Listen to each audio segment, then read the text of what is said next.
Hello friends, मैं ए के प्रजापति आप सभी का स्वागत करता हूं हमारे यूट्यूब चैनल स्टडी कर पर। फ्रेंड्स, आप लोग देख रहे हैं आरआरबी एएलपी सीबीटी 1 का है ना, जो 26 नवंबर 2024 को हुआ था सेकंड शिफ्ट में। ठीक है, जिसका हम पार्ट 1 डिस्कस करेंगे 1 से लेकर के 40 क्वेश्चंस। फ्रेंड्स, मैं आप लोगों से रिक्वेस्ट करूंगा, आप लोग वीडियो को पूरा देखकर जो भी कंसेप्ट आपको बताया जा रहा है उसको एक जगह नोट डाउन करें, उसकी बार बार प्रैक्टिस करते रहें। ये वीडियो आपके आने वाले टेक्नीशियन के एग्जाम और उसके अलावा एनटीपीसी के जो भी जितने भी एग्जाम होने वाले हैं उन सब के लिए बहुत ही हेल्पफुल हैगा। ठीक है, इस वीडियो की पीडीएफ के लिए आप हमारे टेलीग्राम चैनल को भी ज्वाइन कर सकते हैं। चलिए शुरू करते हैं आज के क्वेश्चंस। अभिक्रिया Fe plus H2O Fe3O4 plus H2O के लिए संतुलित समीकरण विकल्प चुनिए। देखिए, समीकरण को बैलेंस करेंगे। यहाँ पे है Fe3 टाइम, है ना, यहाँ पे भी हम इसे 3 कर देंगे। ठीक है, ये 3 हो गया, Fe3 बराबर हो गया। यहाँ पे है O 4 बार, यहाँ पे एक ही बार, तो इसको 4 से गुणा कर देंगे, है ना। 4 इसमें ऐड कर दे तो ये 4 दूनी 8 हो गया हाइड्रोजन। यहाँ पे हाइड्रोजन है 2 ही, तो इसमें 4 की ऐड कर देंगे, है ना। 4 की गुणा कर देंगे, कितना 4 दूनी 8, 4 दूनी 8 हाइड्रोजन हो गया। तो कोड क्या बन गया, 3 4 1 4। ये चेक कर लीजिए, 3 4 3 4 1 4, ये हमारा ऑप्शन 4 में मिल रहा है कॉम्बिनेशन, तो ये करेक्ट हो जाएगा। नेक्स्ट क्वेश्चन, यदि ए का अर्थ भाग है, ए कहाँ पे है, यहाँ पे है, भाग कर दिया हमने। बी का अर्थ गुणा है, बी यहाँ पे है और कहीं है नहीं। सी का अर्थ प्लस है, सी यहाँ पे है, यहाँ पे है। डी का अर्थ माइनस है, डी यहाँ पे है, माइनस कर दिया। तो निम्नलिखित समीकरण में से क्वेश्चन मार्क के स्थान पर क्या आएगा, इसको हमें सोल्व करना है ना। 2 से इसे भाग करें, ये आएगा 3 और 1 31 है ना। 31 गुना 4 कितना हो जाएगा, 4 और 4 दिया 12। ये हुई इस वैल्यू की, इसकी वैल्यू हुई, है ना। और बाकी सारा जुड़ रहा है, प्लस 14 प्लस ये 61 माइनस 39, है ना। इसको घटाएंगे तो कितना हो जाएगा, ये 20 और 21 एक 22, ये हो जाएगा 22। प्लस का ये जुड़ रहा है। ठीक है, बस इसको सोल्व कर लीजिए, है ना। ये जोड़ेंगे 4 4 8 और 10, है ना। 10 हो जाएगा, हासिल 1 12, 12 और 1 13, 13 2 15 और 1 16, 160। इसका आंसर हो जाएगा ऑप्शन 4 करेक्ट हो जाएगा हमारा। नेक्स्ट क्वेश्चन, अक्टूबर 2023 में प्रधानमंत्री नरेंद्र मोदी ने 141वें आईओसी सत्र में औपचारिक रूप से डैश ओलंपिक की मेजबानी के लिए दावेदारी पेश करने में भारत की रुचि की घोषणा की है, वो है 2036।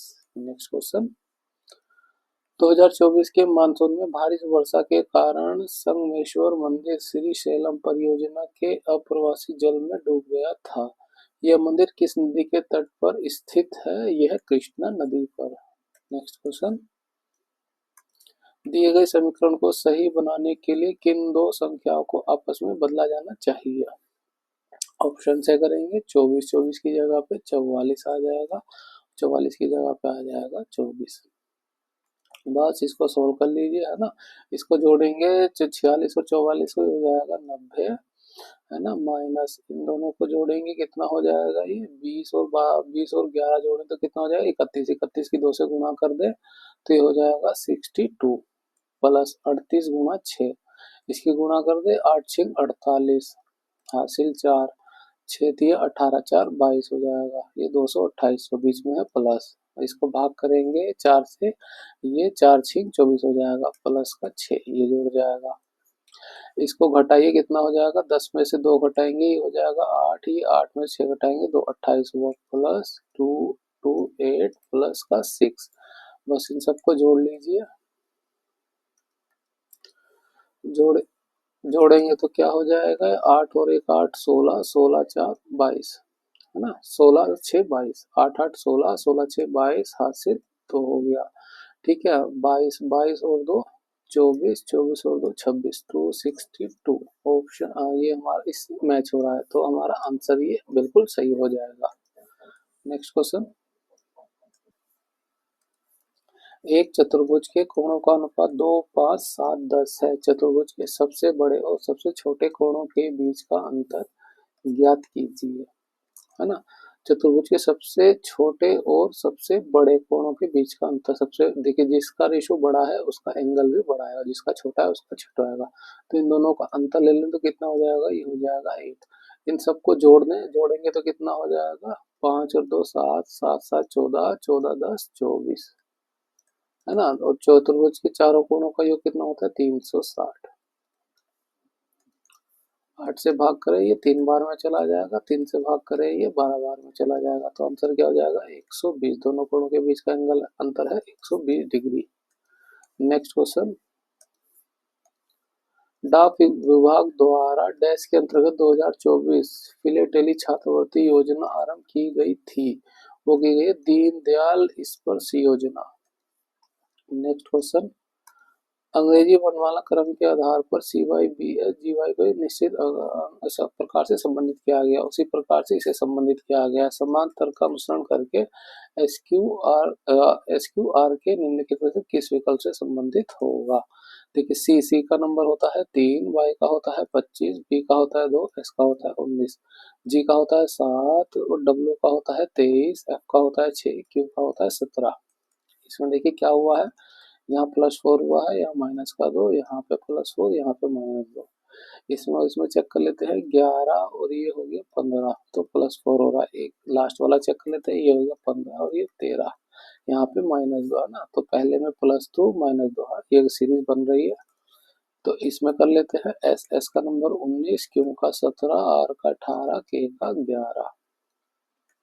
पहले में +4 फिर -2 +4 -2 कितना हो जाएगा, 19 4 23 हो जाएगा। 23 होता है W का, W हमारा केवल एक ही है, तो ऑप्शन 4 हमारा करेक्ट हो जाएगा। नेक्स्ट क्वेश्चन, अगस्त 2024 के परीक्षण किए गए लॉन्ग रेंज ग्लाइड बम के विकास के लिए निम्नलिखित में से कौन सा संगठन उत्तरदायी है, वो है DRDO। नेक्स्ट क्वेश्चन, रवि और कुमार एक असाइनमेंट पर काम कर रहे हैं। रवि को कंप्यूटर पर 32 पृष्ठ टाइप करने में 6 घंटे लगते हैं। रवि को है ना, तो रवि 1 घंटे में कितने पृष्ठ छापेगा, 32/6। ठीक है, जबकि कुमार ए को 40 पृष्ठ टाइप करने में 5 घंटे लगते हैं। तो कुमार जो है 1 घंटे में कितने पृष्ठ छाप लेगा, 40/5। ठीक है, दो अलग अलग कंप्यूटर पर एक साथ मिलकर काम करते हुए 110 पृष्ठ के असाइनमेंट को टाइप करने में उन्हें कितना समय लगेगा। तो ये दोनों कुमार और रवि 1 घंटे में कितने पृष्ठ छाप लेंगे, 32/6 + 40/5, है ना। इसको हम भाग कर दें, ये 5 से 8 बार में चला जाएगा और ये 2 बार में चला जाएगा, 2 से 3 बार में, और ये 16 बार में। तो क्या हुआ, 16/3 + का 8, एलसीएम ले लें तो एलसीएम क्या आ जाएगा, 3 आ जाएगा। 16 8 हो जाएगा 24, इसको जोड़ेंगे तो कितना आ जाएगा, ये हो जाएगा 40/3, है ना। दोनों मिलकर 1 घंटे में 40/3 पृष्ठ छाप लेंगे। टोटल पृष्ठ कितने हैं, 110। इसको छापने में कितना घंटा लगेगा, 40/3, है ना। 3 को बटा भाग करेंगे तो ये ऊपर आ जाएगा, ये 0 से ये 0 कट जाएगी, है ना। ये कितना हो गया, 33, 33/4। इसे भाग करेंगे, 4 8 32, है ना। 8 बार पूरा चला जाएगा, 1 शेष में बचेगा, 8 सहित 1/4 घंटे का समय लगेगा। 8 सहित में किसी को नहीं दिया हुआ है तो देखिए इसे तोड़ लेंगे, ये 8 घंटे पूरे हो गए। और 1/4 को हम मिनट में तोड़ लेंगे तो 60 से गुणा कर देंगे, 4 से भाग करेंगे, 15 बार नहीं, 8 घंटे 15 मिनट का कुल समय लगेगा। ऑप्शन 4 हमारा यहाँ पे करेक्ट हो जाएगा। नेक्स्ट क्वेश्चन, निम्नलिखित विकल्पों में से सही युग्म का चयन करें। वस्तु द्वारा अपनी गति की स्थिति बदलने के लिए प्रतिरोध कौन करता है, वो होता है जड़त्व। तो हमारा ये सही हो जाएगा। त्वरण क्या होता है, वेग परिवर्तन की दर, है ना। वेग परिवर्तन की दर को त्वरण कहते हैं। गुरुत्वाकर्षण क्या होता है, ये होता है जी, है ना। इसका मान कितना होता है, 9.8 मीटर/सेकंड स्क्वायर। संवेग क्या होता है, संवेग होता है मास इंटू वेलोसिटी। इसका मात्रक क्या हो जाएगा, केजी मीटर पर सेकंड। ठीक है, और rate of change of moment है ना, मोमेंटम को क्या बोलते हैं, ये होता है फोर्स। संवेग परिवर्तन की दर को बोला जाता है बल। यहाँ लिख देते हैं, यहीं पे लिख देते हैं, है ना, संवेग परिवर्तन की दर को बल कहते हैं।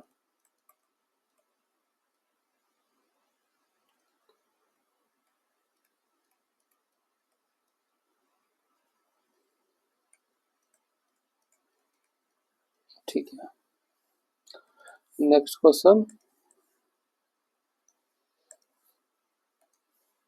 यदि 25 रेशो x समानुपात x रेशो 36 है तो और x जो है 0 से बड़ा है तो x का मान ज्ञात कीजिए। देखिए जब ये प्रोपोर्शनल हो जाए तो है ना, इसकी अंदर वाले के अंदर से गुणा कर दीजिए और बाहर वाले की बाहर से गुणा कर दीजिए तो ये बराबर हो जाता है इसके, है ना, 25 गुना 36। तो रूट को हटाएंगे तो यहाँ हो जाएगा अंडर रूट, है ना, और तो 5 का स्क्वायर हो जाएगा तो 5 बाहर आ जाएगा और ये 6 का स्क्वायर हो जाएगा। ठीक है, तो x की वैल्यू कितनी आएगी, गुणा करें 6 पंचे 30। ऑप्शन 4 हमारा करेक्ट हो जाएगा। नेक्स्ट क्वेश्चन, निम्नलिखित में से कौन से कथन सही है। कथन क्या है, किसी वस्तु का द्रव्यमान उसके भार के समान होता है। नहीं, कभी भी नहीं होता है ना, W बराबर होता है mg। द्रव्यमान भार जो है द्रव्यमान का 10 टाइम ज्यादा होता है। ठीक है, तो ये गलत हो जाएगा। किसी वस्तु का द्रव्यमान उसके भार के समान नहीं होता है, हाँ ये बिल्कुल सही हो गया, समान नहीं होता है। द्रव्यमान एक अदिश राशि है, बिल्कुल सही, और जबकि भार एक सदिश राशि है, ये भी बिल्कुल सही बात है। तो ये पहला कथन और दूसरा कथन और तीसरा कथन बिल्कुल सही है। आंसर क्या हो जाएगा, ऑप्शन 3 में करेक्ट हो जाएगा, कथन 2 और कथन 3 सही है। नेक्स्ट क्वेश्चन, एक वस्तु को उसके 500 रुपए के अंकित मूल्य पर 25% और 8% की 2 क्रमिक छूट देने के बाद x रुपए में बेचा जाता है। x का मान ज्ञात कीजिए। देखिए ये हो गया अंकित मूल्य, इस पर जब हम 25% की छूट दे देंगे तो उसका सेलिंग प्राइस है, इस पर बेचा गया, है ना, इस पर बेचा जाता है, लेकिन उसने एक और छूट दे दी 8% की, तो अब उसके बाद उसका जो सेलिंग प्राइस है वो हमें निकालना है। एक तो ये हो गया कि पहले दोनों अलग अलग जो ये हमें दिया हुआ है इसको एक करें, है ना, इफेक्टिव परसेंटेज का फॉर्मूला लगा के डायरेक्ट। दूसरा ये हो गया कि इसे डायरेक्ट कर सकते हैं कैसे, 500 पे जब हमने 25% की छूट दी तो अब उसकी वैल्यू कितनी रहेगी, 75%, है ना। अब इस वैल्यू पर हमने फिर से जो 8% की छूट दे दी तो अब कितनी वैल्यू रहेगी, 92%। ठीक है, यही उसका सेलिंग प्राइस हो गया कि इतने में बेचा गया। ठीक है, तो परसेंटेज को हटाएंगे बटे में हो जाएगा 100, यहाँ पे परसेंटेज को हटाएंगे बटे में हो जाएगा 100। बस इसका सेलिंग प्राइस यही हो जाएगा। इसे कैलकुलेट करना है, 25 से भाग करें 3 बार में, ये 4 बार में चला जाएगा। ठीक है, 4 से इसे भाग करें, 4 दूनी 8 और ये हो जाएगा 12, 4 तिया 12। ठीक है, ये 2 जीरो से ये 2 जीरो चली जाएगी, 5 तिया हो जाएगा 15, 15 की 30 से गुणा कर दीजिए, 15 तिया होता है 45, 15 दूनी होता है 30, इसे जोड़ेंगे 3 4 5। ऑप्शन 2 हमारा करेक्ट हो जाएगा। Next question, D E F C D E से एक निश्चित प्रकार से संबंधित है। डी का कोड क्या होता है, 4, एफ का 5, ई का 5, एफ का 6, कंटिन्यू हो गया 4 5 6, और सी डी ई 3 4 5। तो यहाँ देख रहे हैं क्लियरली दिख रहा है ये -1 कम हो रहा है ना। एम का जो है एल हो गया, एम का एम हो गया, ओ का एन हो गया, एक एक कम हो रहा है इसमें भी। तो यू का एक कम करेंगे टी हो जाएगा, वी का एक कम करेंगे यू हो जाएगा, और डब्ल्यू का एक कम करेंगे वी हो जाएगा। टी यू वी, ऑप्शन 4 हमारा करेक्ट हो जाएगा। नेक्स्ट क्वेश्चन, वर्ष 2023 में यूनेस्को ने गरबा को अमूर्त सांस्कृतिक विरासत घोषित किया। गरबा निम्नलिखित में किस राज्य से संबंधित है, गरबा गुजरात से संबंधित है। नेक्स्ट क्वेश्चन,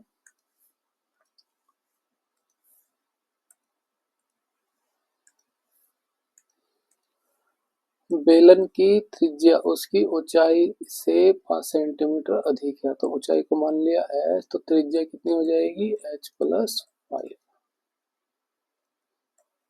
ठीक है, यदि बेलन का वक्र पृष्ठीय क्षेत्रफल 292 है, वक्र क्षेत्रफल का फॉर्मूला क्या होता है, 2 पाई r h, ये दिया है 792। ठीक है। बेलन का आयतन क्या है ये निकालना है। बेलन के आयतन का फॉर्मूला क्या होता है, ये होता है पाई आर स्क्वायर एच। ठीक है, अब इसमें ध्यान से देखेंगे तो इसमें पाई आर एच गुणा आर है। यहाँ पे जो पाई आर एच की वैल्यू निकाल सकते हैं हम 792 बटे में 2 करके। ठीक है, तो इसकी वैल्यू हमें मिल गई 792 बटे 2। बस हमें आर की वैल्यू और याद करनी है। ठीक है, इसको पूरे का पूरा सोल्व कर लीजिए। 2 गुणा पाई, पाई का हो गया 22 बटा 7। आर क्या हो गया, आर हो गया एच प्लस 5 और ये एच। ठीक है, ये 5 है, बराबर हो गया 792 के, है ना।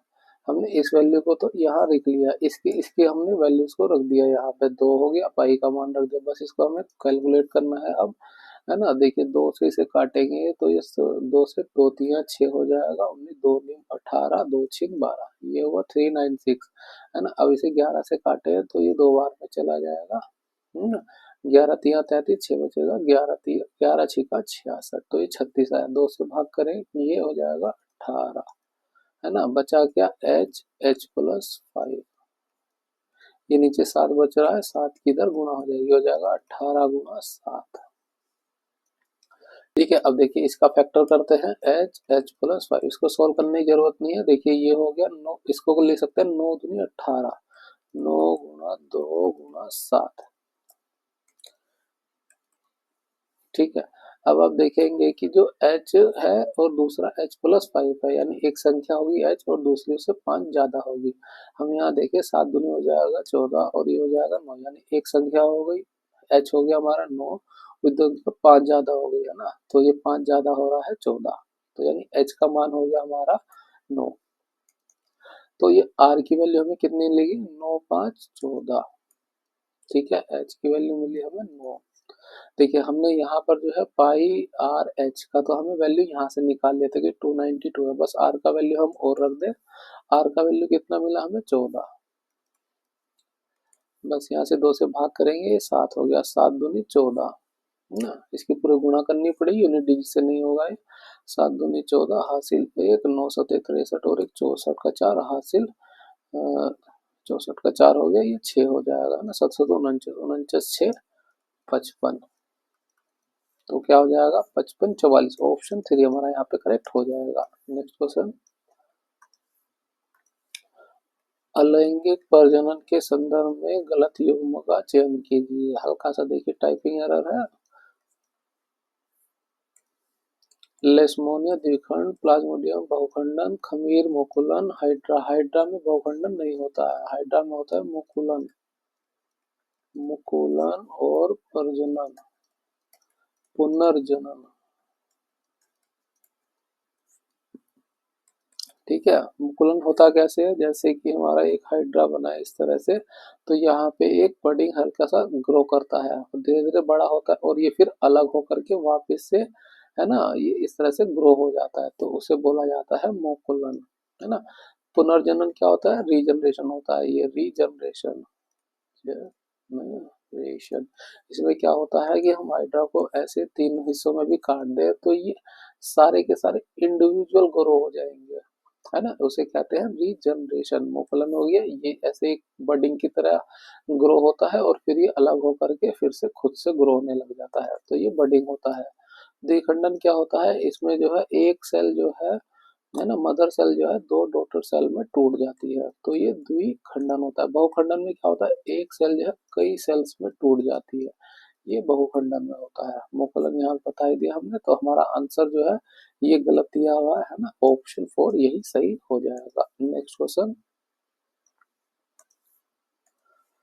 एक निश्चित कोड भाषा में एल ओ बी को 2653 लिखा गया, बी ओ आर ई को 6823 लिखा गया, उस कोड भाषा में एल को कैसे लिखा जाएगा। एल देखिए यहाँ पे है, तो हम इस वाले सारे कोड्स को देख लेते हैं, बस, है ना। एल इसमें नहीं आ रहा है तो इसको सारे कोड को देखिए, काटते चलिए, जो बचेगा आंसर वही हमारा आंसर हो जाएगा ना। 6823, 6 नहीं है, 2 है, 8 है, 3 काट दीजिए, आंसर क्या हो जाए 5, तो एल का जो कोड है यही हो जाएगा।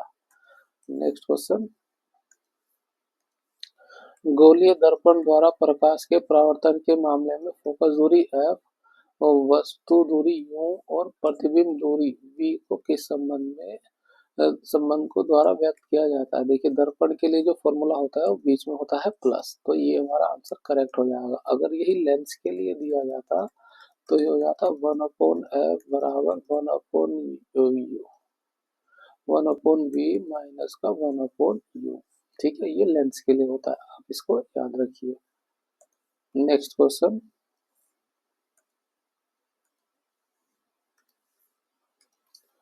निम्नलिखित में से कौन से यौन संचारित रोग वायरस के कारण होते हैं। देखिए वायरस के कारण होता है एड, लेकिन जो ये सिफिलिस है ये होता है हमारा जीवाणु के कारण। ठीक है, और जो मस्सा होता है मस्सा ये होता है वायरस के कारण। तो एड्स भी वायरस के कारण होता है, मस्सा भी, तो हमारा आंसर ये करेक्ट हो जाएगा, है ना। सुजाग जो है ये भी जो है जीवाणु के कारण ही होता है ना। ये स्किन रोग हो जाता है और ये जो है। नेक्स्ट क्वेश्चन, नीचे दिए गए कथनों और निष्कर्षों को ध्यानपूर्वक पढ़िए। आपको मानना है कि दिए गए कथन सत्य है, चाहे वे सामान्य ज्ञात तथ्यों से अलग प्रतीत होते हैं, और निश्चय करना है कि कौन से निष्कर्ष तार्किक रूप से दिए गए कथनों के अनुसार है। कथन क्या दिया, सभी मधुमक्खियां कीट है,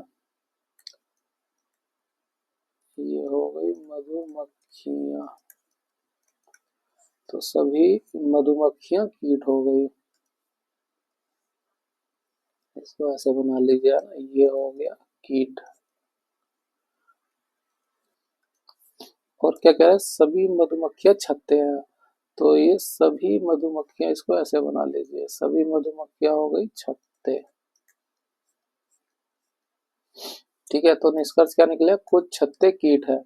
कुछ छत्ते कीट है क्या, हाँ बिल्कुल, ये सर्कल इसमें आ गया और इसका सर्कल इसमें आ गया थोड़ा थोड़ा, तो ऑप्शन निष्कर्ष ये हमारा सही हो जाएगा। सभी छत्ते मधुमक्खियां हैं, छत्ते सभी नहीं, देखिए जो है कुछ ही हिस्सा आ रहा है सर्कल का, पूरा सर्कल नहीं आ रहा है, तो हमारा ये गलत हो जाएगा। सभी छत्ते नहीं मधुमक्खियां, कुछ छत्ते मधुमक्खियां, ये पूछा था बिल्कुल सही होता।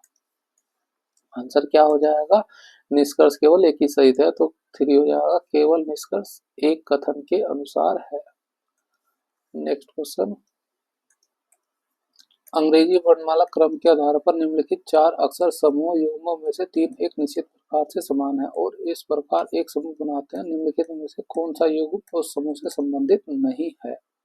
देखिए जी का नंबर होता है 7, के का होता है 11, जेड का नंबर होता है 26, टी का होता है 4। इसके और इसके भी डिफरेंस देखें तो -7 की वजह से आएगा ना, ये एक साइक्लिक हो जाएगा, तो ये 26 + 7, इसमें से 26 को घटा देंगे और 7 को घटा देंगे तो हमें 26 मिलेगा। 11 में से 7 को घटाएंगे तो हमें 4 मिलेगा। डब्लू डब्लू में देखते हैं, ये होता है 23, ए होता है 1, पी होता है 16, टी होता है 20, है ना। इसके और इसके भी डिफरेंस देखें तो यहाँ पे -7 का, यहाँ पे डिफरेंस देखेंगे तो ये 26 + 1 हो जाएगा, है ना। -7 कर देंगे तो ये भी 20 हो जाएगा। सी होता है 3, जी होता है 7, वी होता है 22, जेड होता है 26, है ना। यहाँ पे डिफरेंस देखें तो ये 26 + 3 हो जाएगा 29, 29 में 7 घटाएंगे तो ये 22 आ जाएगा। यहाँ पे देखिए 7 में 7 को घटा देंगे तो 0 हो जाएगा, और 0 में 26, यहाँ 26 + 7 कर दीजिए ऐसे। अब घटाइए, 7 को घटाएंगे तो यहाँ पे हो जाएगा 26। यही हम इसमें चेक करते हैं, वी होता है 22, जेड होता है 26, टी होता है 20, एक्स होता है 24, है ना। इसमें देखिए घटाएंगे तो ये -2 का डिफरेंस आ रहा है, और यहाँ पे घटाएंगे तो -2 का, बाकी सब जगह -7 -7 का डिफरेंस आ रहा था। ऑप्शन 4 हमारा करेक्ट हो जाएगा। नेक्स्ट क्वेश्चन, 10 घंटे में 600 किलोमीटर की दूरी तक पहुंचने के लिए कितनी सतत चाल बनाए रखनी होगी। चाल बराबर क्या होता है, डिस्टेंस अपॉन टाइम। डिस्टेंस है 600 किलोमीटर, टाइम है 10 घंटे, भाग कर देंगे आएगा 60 किलोमीटर प्रति घंटा। ऑप्शन 3 हमारा करेक्ट हो जाएगा। नेक्स्ट क्वेश्चन,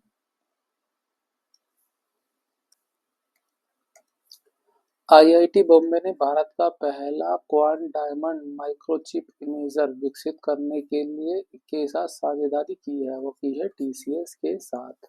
नेक्स्ट क्वेश्चन, अंग्रेजी वर्णमाला क्रम के आधार पर दी गई श्रृंखला में प्रश्न चिन्ह के स्थान पर निम्नलिखित में से कौन सा विकल्प आना चाहिए। देखिए बी के बाद आ रहा है डी, है ना, बी के बाद आ रहा है डी प्लस 2 हो रहा है, यहाँ बी के बाद डी के बाद आ रहा है एफ, एफ के बाद आ रहा है एच, एच के बाद आ रहा है जे, सब में दो दो का इंक्रीमेंट, तो जे के बाद क्या हो जाएगा एल। ठीक है, एल देखिए एल केवल एक ही में, तो ऑप्शन 4 ही हमारा करेक्ट हो जाएगा। नेक्स्ट क्वेश्चन, प्रथम 30 n प्राकृतिक संख्याओं का औसत कितना होता है। देखिए प्राकृतिक संख्या होती है 1 2 3, है ना, ऐसे 30 तक जाना है, तो प्रथम 30 का तो क्या होता है औसत निकालना, पहले और आखिरी को जोड़ दिया, क्रमागत संख्याएं हैं तो 30 प्लस 1/2 भाग करेंगे 15 और ये 0.5, तो 15.5 इसका औसत हो जाएगा, ऑप्शन ए हमारा करेक्ट हो जाएगा। Next question, town L town M के पश्चिम में स्थित है। टाउन एम के, एम इधर है, एम के पश्चिम में टाउन एल हैगा। ठीक है, टाउन डी टाउन एल के उत्तर पूर्व में है। टाउन एल के उत्तर पूर्व में इधर कहीं पे जो है हमारा टाउन डी हैगा। टाउन ए टाउन डी के पश्चिम में स्थित है। टाउन ए टाउन डी के पश्चिम में स्थित है, इधर हो गया टाउन ए। ठीक है, टाउन आर टाउन डी के पूर्व में स्थित है। टाउन डी के पूर्व में हो गया टाउन आर। टाउन एल के सापेक्ष टाउन आर की स्थिति क्या है। एल के सापेक्ष तो यहाँ से ईस्ट वेस्ट निकालेंगे, तो देखिए ये हो गया ईस्ट और ये हो गया नॉर्थ, तो ये उत्तर पूर्व में हो गया आर। आंसर क्या हो जाएगा, ऑप्शन 3 करेक्ट हो जाएगा, उत्तर पूर्व। नेक्स्ट क्वेश्चन, कार्बनिक एक स्थिर यौगिक क्यों बनाता है। क्योंकि छोटे आकार के कारण कार्बन प्रबल आबंध बनाता है, ऑप्शन 2 करेक्ट हो जाएगा। नेक्स्ट क्वेश्चन, यदि सब हिप्नोटिक में प्रत्येक अक्षर को अंग्रेजी वर्णमाला क्रम के और उसके ठीक बाद वाले अक्षर से बदल दिया जाए, है ना, सभी अक्षरों को यानी वोवल प्लस कॉन्सोनेंट को जो है +1 कर दिया जाए, और फिर इस प्रकार से बने अक्षरों के नए समूह को अंग्रेजी वर्णमाला क्रम के अनुसार पुनर्व्यवस्थित किया, यानी ए से जेड व्यवस्थित कर दिया, तो अक्षरों के नए पुनर्व्यवस्थित समूह में बाईं ओर से दूसरा अक्षर कौन सा होगा ना, ये बाएं हो जाएगा, इधर से दूसरा अक्षर हमें ढूंढना है, पहला दूसरा। ठीक है, तो हमें देखिए सबको प्लस होने करना, तो पहले ही हम इसको अल्फाबेटिकल ऑर्डर में अरेंज करके दूसरा ढूंढ लेते हैं। देखिए यहाँ पे जो है सी आ रहा है सबसे पहले, फिर उसके बाद आएगा एच, है ना, एच आएगा, उसके बाद फिर आएगा आई, देखिए ये एच है ना, हमें दूसरा निकालना, पहला ही हो गया दूसरा ही हो गया, एच सबको एक एक बढ़ा दें हम, तो एच का हो जाएगा आई, है ना, सबको एक एक बढ़ाना, तो एच को बढ़ा दिया हमने आई, तो ऑप्शन 2 हमारा करेक्ट हो जाएगा। नेक्स्ट क्वेश्चन,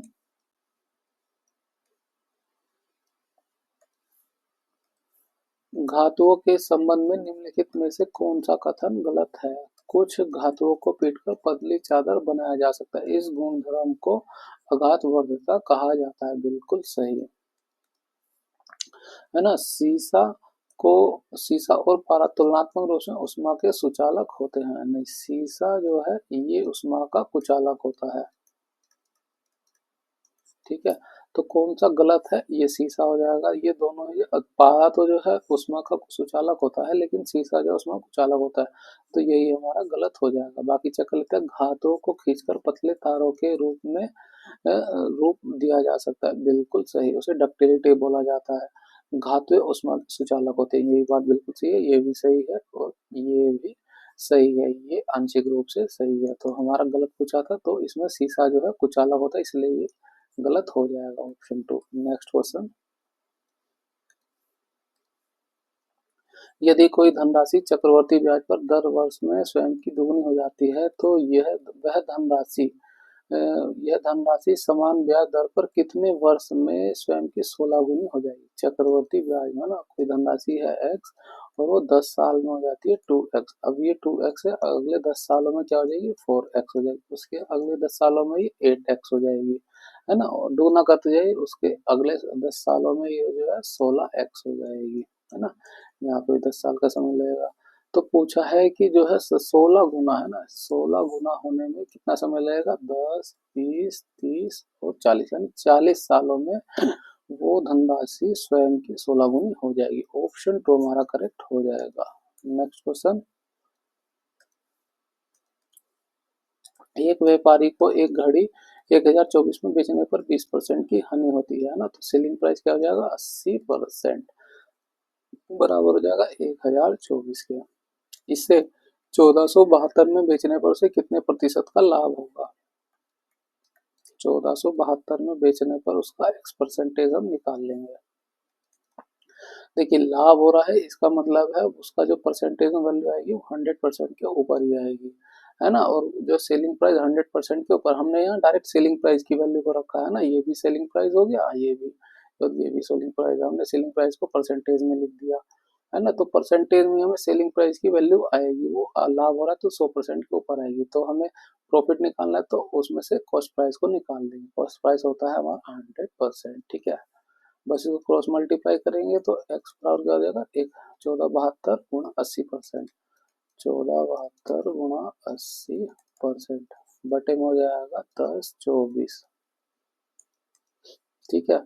अब 8 से भाग करेंगे, ये 8 एकम 8 और ये 2 22 हो जाएगा, तो 8 दूनी 16, 6 बचेगा 6, 8 8 64, तो ये भाग हो जाएगा इससे, यहाँ 10 बचा है, ठीक है।